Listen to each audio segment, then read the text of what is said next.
make sense that Africa can have so many resources, yet Africa still languishes in poverty. We have banks that we don't own. We have education systems that we don't own. We have curriculums that we never wrote. We have political parties that don't service our own interest as people. We have passports. They don't give us access to other countries. They have access to our countries. We don't have access into their own countries. And that's supposed to be democracy. They have embassies in our own countries, and yet they put the same countries in sanctions. What sort of a system are we talking about if we are to be addressing the issues of African democracy? African democracy is a crippled child who is sitting on a wheelchair, a paraplegic wheelchair. In as much as our countries are claimed to be democratic, they are not free at all. Our economies are ruled by the West. Our education is ruled by the West. Our medicine is given by the West. Our diseases are managed by the West. Our populations are managed by the West. Our technologies are imposed on us by the West. So which part of us can you say is democracy? The same countries, they sponsor a government, they sponsor a surrogate government, the government gets into power. After they're in power, then you put the same government in sanctions again. What do they want from us? These colonizers, what do they want from us? You wanted our gold, we took it. You wanted diamonds, you took it. You want our children and our body parts? You're harvesting. Africa is a harvesting ground of livers and kidneys and hearts. What do you want from us as a people? You took our art. You took our kings. Destroyed our civilization. Up to now, 400 years later, the colonizer is still watching to see how much more he can get away and harvest and pull and rape and take away from the African people. And all this comes under a big umbrella. Africa is going to become a democratic state. But in the midst of democracy, what democracy has been able to do more than anything else, it is to solidify the borders of segregation between nations. The border between Zimbabwe and South Africa, put more fences, put more dogs. The border between Zimbabwe and Mozambique, put more fences, put more dogs. The border between Zimbabwe and Zambia, put more fences, put more dogs. Botswana and Zambia, put more fence, put more dogs. And all these African countries walk around each other in funny little ties, flying around the countries, sitting around United Nations, Africa Union, and we are discussing issues of democracy. The first idea when Africa wants to discuss democracy is how do we restore the African dignity by destroying the borders that separate the African children. My grandmother is Shangaan, Mozambique, on my father's side. My grandmother is Venda, on my mother's side. My father is Karanga, and my grandfather on my mother's side is Ndebele. So how can you put a border and a passport for me, that for me to go and see my grandmother's houses in Mozambique, I need a passport. To go and see my grandmother in South Africa, I need a passport. I must go to Pretoria first, go to Harare. I can cross the river, the Limpopo River. And this is the form of the democratic Africa that our leaders are constipated with. I'll spill the beans as loud as clear. African democracy identifies a few educated, parodic Africans who become political parties. And they talk in cahoots with the funders, the colonizers. They walk into power not to help the African people, but to look after themselves and maintain the system for the colonizer. So you walk up to me and tell me right now, South Africa is free. We still don't have the Reserve Bank in our hands 25 years later. All the insurance policy companies are white. Black people, we only run funeral parlors and taxis. That's all black people own. Funeral parlors and taxis. Insurance companies are in the hands of the colonizer. The banks are in the hands of the colonizer. Manufacturing industries are in the hands of the colonizers. The pharmaceuticals are in the hands of the colonizers. Medicine, clothing in the hands of the colonizers. Technology in the hands of the colonizers. Small little black boys who graduate from universities and black girls, all they do is to work for people who are putting on shorts. Uneducated, some of them, by the way. They have inherited wealth from their own fathers, and they run these countries. And that is supposed to be democracy. In fact, democracy says don't disturb the status quo. Don't tamper with the financial market of the country, because if you tamper with the finances of the country, your country is going to become unbankable. Your country is going to go down. The economy is going to go down. Hell no. Whose economy? Show me one black person who has money. Show me one black person who owns an industry. Show me one black person who owns a pharmaceutical company, who owns a manufacturing industry. You'll be shocked to discover we are still slaves and servants working for the colonial system.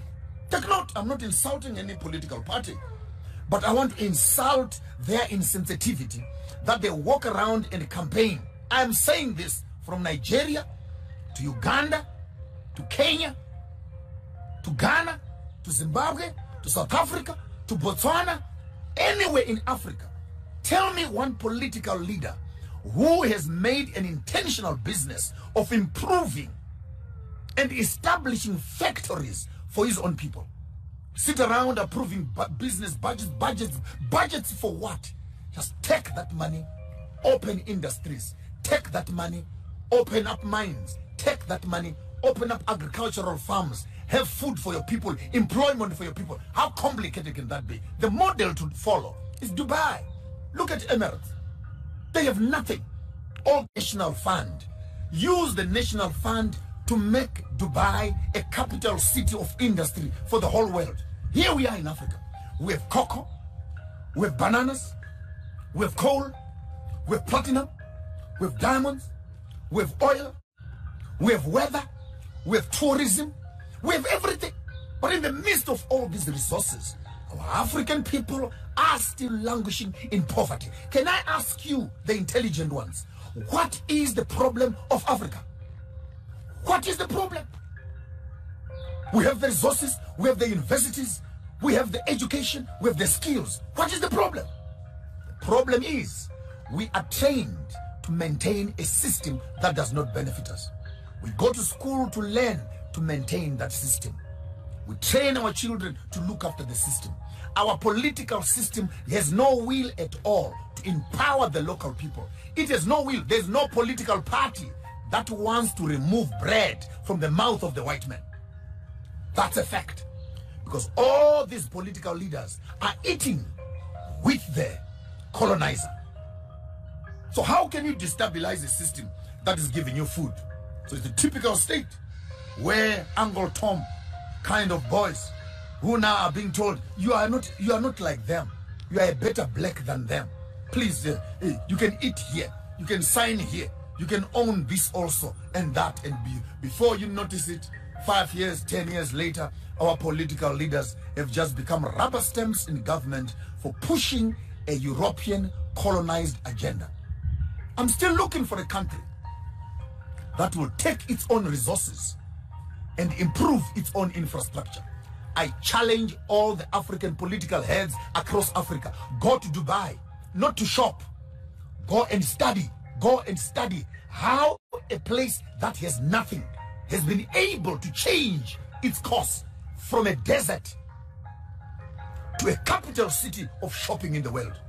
Go there and study. Many of you who are here always insulting me about Christianity. Some of the most prosperous countries in the world are non-Christian at all. Look at China. Look at India. They are succeeding. Do they even believe in Jesus? So stop making economic issues religious issues. We need to start looking at politics and these political issues head on and look for real solutions. And many of us who are in the business of praying, for how long shall the African continue to pray? 500 years later, still praying, calling on the name of Jesus. What answers does he give us for land? What answers does he give us for poverty? What answers does he give us for sicknesses and disease? What answers does he give us for land? So stop being too obsessed with cliches of religion that lock you and paralyze African function. The African soul and conscience is trapped in the religion and this spirituality it has been given under the Christian banner and Islam banner, whereby the African child has become twice a slave to the master who governs him and to the religion that manages his conscience. I want to say it publicly. The only reason we are still here, and the only reason the colonizer is still here, because the Bible says, thou shalt not kill. That's why they're still here. If we did not have the Bible that says, thou shalt not kill, tell me what we would have done with the colonizers up to this very day. I'm not lying. You can come and lock me up and call this hate speech.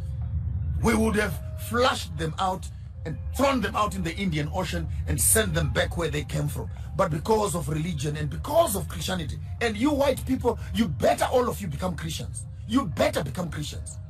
It's embarrassing that now blacks have become more Christian than white people themselves. Because the only thing that is keeping you on Africa, living with people that you are oppressing, is the religion that you gave them. And I'm speaking on behalf of, I'm a minister of the gospel, fully trained. Our business is to manage the consciences of the community to make sure that they don't fight and revolt against the system. Yes, that's what we do. We teach the people how to dress, how to treat Mlungu, how to look for jobs, and how to become yes boss, yes boss, yes boss, and how to work together. And at the end of the day, the system we have been given is not there for the liberation of the African people. I challenge the political systems, challenge EFF, challenge ZANU-PF, I challenge ANC, I challenge all the political parties, wherever you are. When you win, when you lose, go to other countries and study and see how they have nationalized their resources so that those resources can benefit the local people.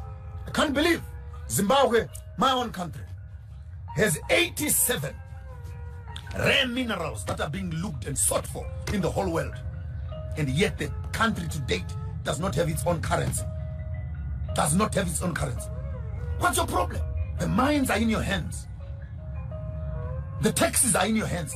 Can't you just take tax money and dig the damn diamonds, dig the damn platinum and sell it? Build roads and hospitals for the people? How complicated can that be? How complicated can that be? Can you please send this video to Elder Mnangagwa himself? How complicated can that be?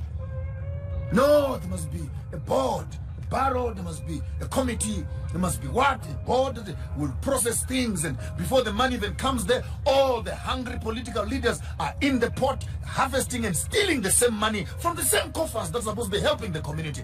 Where do we begin as African people? We're constantly running on hungry stomachs, and hungry stomachs don't make politics at all. And I want to say, as I said at the beginning, our problem in Africa, our problem is democracy. And democracy has no spirituality. Democracy has no God. Democracy has no ethics. Democracy has no morality. Democracy has no conscience. Democracy assists colonialism to survive more. Put a system that maintains the colonial system. If you want to fight with me, I can write a research paper on that, but that's a fact. That's a fact.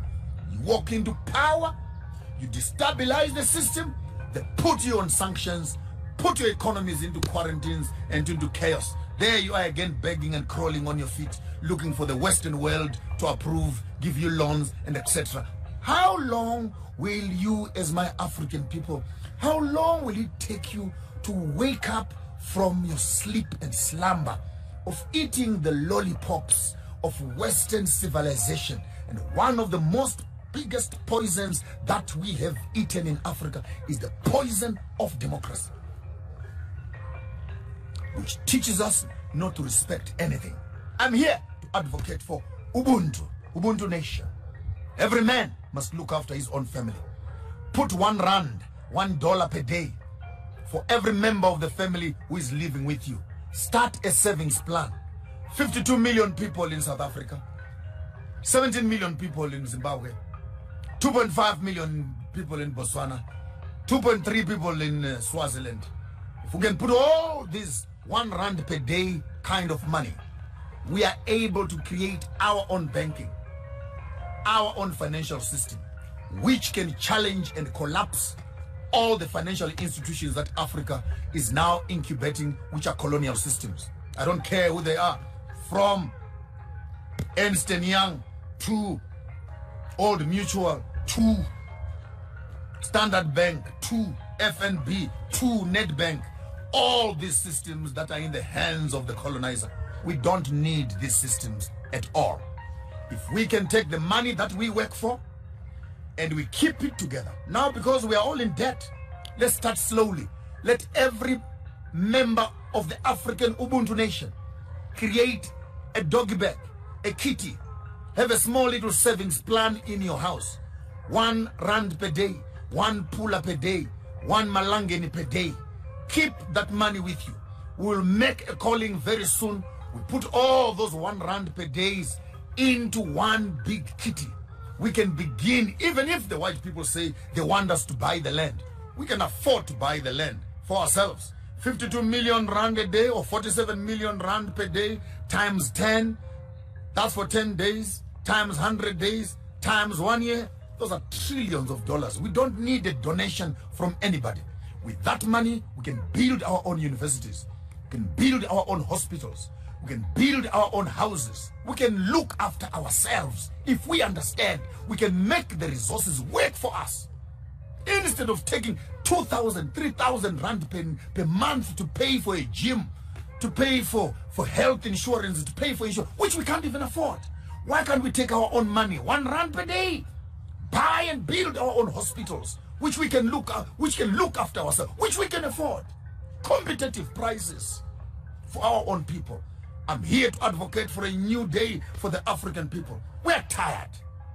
I'm getting old, and I'm wondering how long will this go. Please start Googling, start reading about Ubuntu Nation.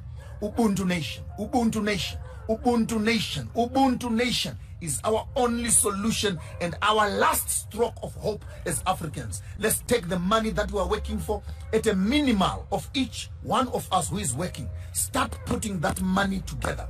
Before the end of this year, we will open up an account which will be thoroughly transparent to the whole continent for everybody to see where your money is going. We'll start using this money for the development of the Ubuntu concept, then spread it over into all the countries, and we can begin to have our own savings plan.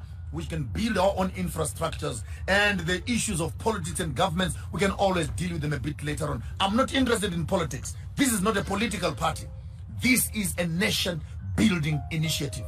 A nation building initiative. We are not talking politics.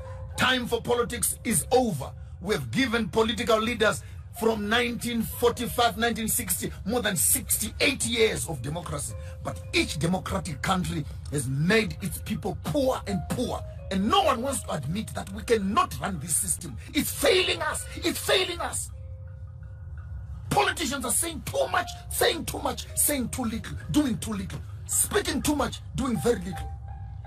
It's high time we take our economy into our own hands.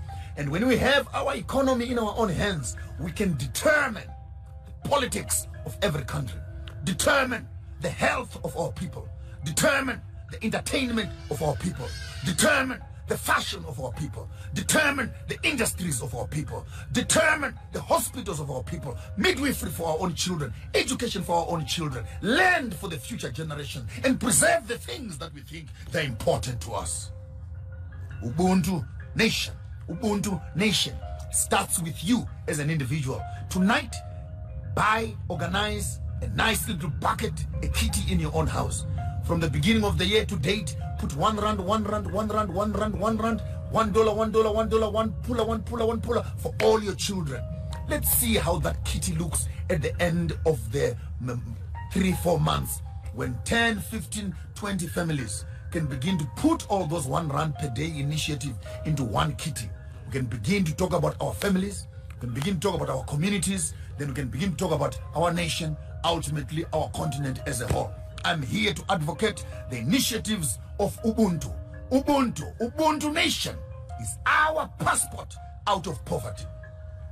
You accept this, Africa will go forward. You refuse this, go back into slavery for another 200, 300, 500 years, until you wake up to discover the solutions of the future are buried in the processes of the past. There's nothing more I can do for you. You can tell them, you can come and pick me up here. They can come and kill me. I've said what was in my heart. Africa needs a solution. The solution is not going to come from donor money. The solution will come when Africa begins to make its own savings plan and build for itself its own infrastructure to protect and secure the future that we're looking for. Until we meet again tomorrow here on your afternoon drive with Maponga J. Ubuntu Nation. Ubuntu Nation. It's what we are all about. Take this video and share with everybody else on the continent. It's high time we restore the broken walls of our own kingdoms. I'm here to advocate and announce the break of a new day for the African people. Tell your politicians they must start packing their bags and going where they are being paid for they have not benefited my people at all. Until we meet again tomorrow, same time, on your afternoon drive, cut and paste. This is your material. I don't have power over it. Cut and paste. Share on all platforms. Let the message of Ubuntu ring on every continent around Africa. Let the black child know we have a home, and that home is in Africa. The home of the African is Africa. The home of the Africans is in Africa. Yours truly, Maponga J. Chigaramboko. Garmashamba Huda.